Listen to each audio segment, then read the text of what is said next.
Honduras. From the hotel, I packed my stuff, started going towards the Nicaragua border. Everybody, all the bikers are land crossing people, very well aware of that, how notorious Nicaragua border crossing is.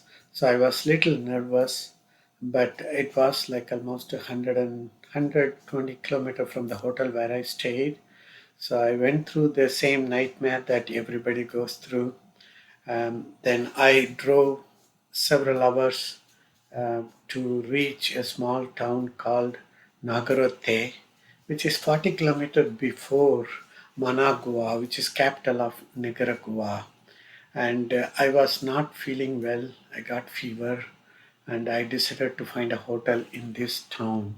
And it also getting very dark. It's a very small town. At the border crossing of Nicaragua, I ride my bike for like almost several hours. It was a very scenic, but I was not feeling well, and I didn't see any major town or hotel. So by the time I reached Nagarothe, it was pretty dark.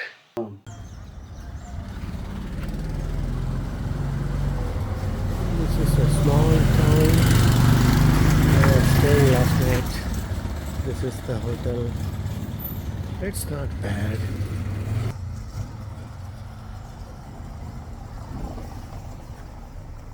When I reached this town, and I couldn't able to find any hotel through Google, then I asked one old couple.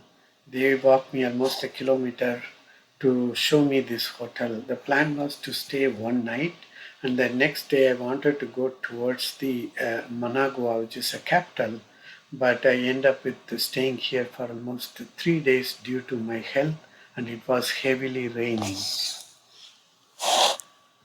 I had a very little break from rain. So in this episode, I'm going to talk about the border crossing process in detail, because I went through really a difficult time, and there is a lot of people who are interested, and many people went through the similar situation.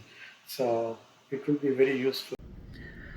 I just wanted to give some more details about the border crossing of Nicaragua. Because almost every YouTuber, especially bikers who are crossing Nicaragua one way or another, everybody has warned about the bureaucratic process of Nicaragua. And I'm not exception. I went through the same thing. So I ride from Honduras into Nicaragua. The Honduras exit process was fairly straightforward. I just got a stamp on my passport from the immigration for exit, and then I just canceled my temporary motorcycle permit, import permit. Then I have to cross into a small bridge, which is like 100-meter bridge. But the road is very narrow, and a lot of 18-wheeler trucks. I mean, it's really, really hectic. And once you go there, there seems to be the other end of the bridge, a huge gravel parking lot, and you will see nothing but lot of trucks, lot of 18-wheelers. So I cautionally maneuver through my heavy bike through the trucks and enter into the parking lot, and I just ride like almost 100 feet from a building, and then the first officer, one lady officer and a male officer, they called me. They whistled and they shouted at me. They asked me to stop, and then they asked me to return. And the ground is like, it's a gravel road, and it's not level. And riding back to the motorcycle, 100 feet was pretty hard. They came there, and then I parked the bike in a safe place.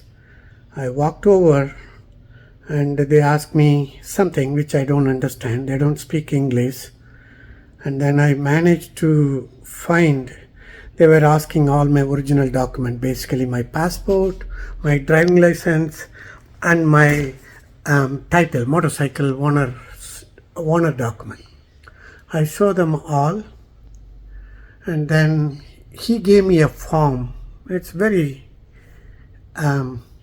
crowded form, lot of information on both ends. It's a very small font. He didn't say anything. He just wrote something on the backside, and even he put a stamp on that.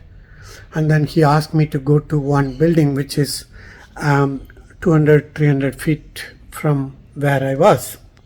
But going there, it's really complicated because everywhere trucks, 18-wheeler. So they were saying that I had to go through one route, but I found it's very difficult to ride my motorcycle in between trucks. So I went opposite side. They were kind of whistling, but I just ignored. I went there, and then there was one building. I parked my motorcycle, went to a room where the immigration process is happening. So I went there with my passport, waited on the line. Oh gosh, the line is moving like a very, very, very slow. There was like only 4 people in front of me, but it took nearly 45-50 minutes to clear those 4 people. Then I reached there.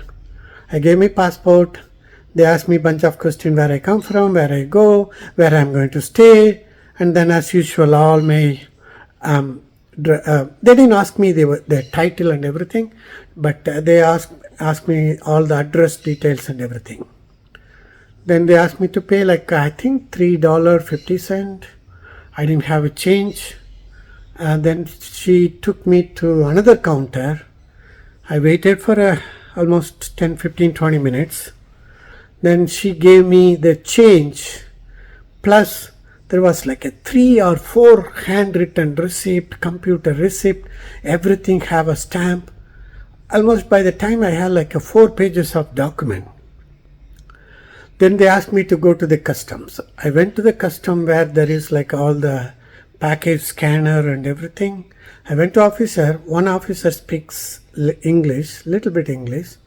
So he looked at my passport and the exit stamp and everything, and then he shown to me another room that I had to go and pay some fee.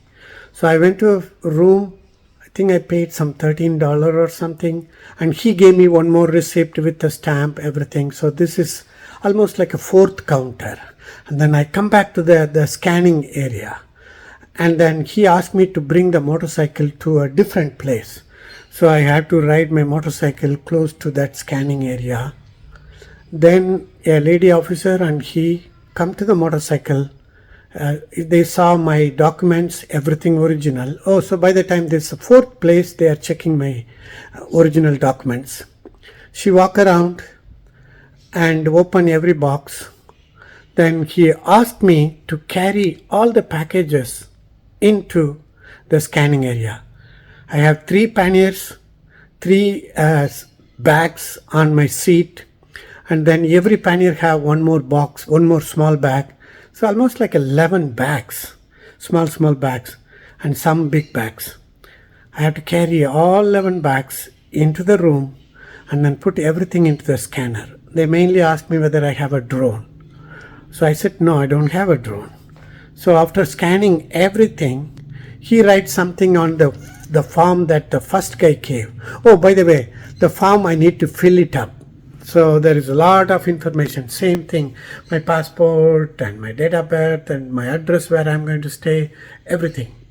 Then after scan and the form is filled, he asked me to go to another counter where I had to wait for another 20-30 minutes. Then she asked me the same information again, where I'm going to stay, what is the address, check all my original, enter everything, and then she put some stamp. Then I come back to the customs area. Then he sent me to another counter where the same ritual and checking every original. By the way, all this conversation through translator. Almost except a couple of officers, nobody speaks English. It's really, really difficult if you don't speak English. Spanish. Then he asked me to pay another $2, $3 something. to another counter. So I went to another counter, paid that, got it, and then come back. By the time I got my temporary permit, they printed a computer printout, plus another 6-7 pages of payment slip, receipt with the stamp and all, like so many paper. Like by the time I had almost 7 papers with me. And then they said, oh, you can go. It took almost 3+ hours. The problem was, I took my motorcycle, went through the tough road, lot of truck stop, 300 meter, there was a cop. They asked me, where is the exit slip? So I left one of the exit slip with the custom officer. I didn't leave it. The custom officer, he kept it and he didn't return to me. Then he said, no, I cannot leave the place. I had to go and get it. And he asked me to ride the motorcycle back. And making a U-turn in an uphill with a lot of trucks is not easy. So I really get frustrated and I shouted at them. I mean, spending all 3 hours getting all these things is not easy. Then I stopped the motorcycle there itself, walk over 300 meter. I got the paper and come back. And nobody told me that I had to get an insurance. Luckily, there was one guy who said you need to pay for an insurance. So at the exit place, there was a private insurance for $13. And they got same thing. They want the original passport, driving license, and the title. Then after another 30 minutes, I got the insurance paper. And then I started going. Oh God, the whole thing took almost 4 hours. Maybe it's kind of worst combination for my case, but be prepared that there is a lot of bureaucratic, unnecessary, inefficient, I would say even a stupid process. And those officers, they have no courtesy, no interest, and they think that they are upper hand. We just need to go through that, the nightmare. So I just thought of giving this information.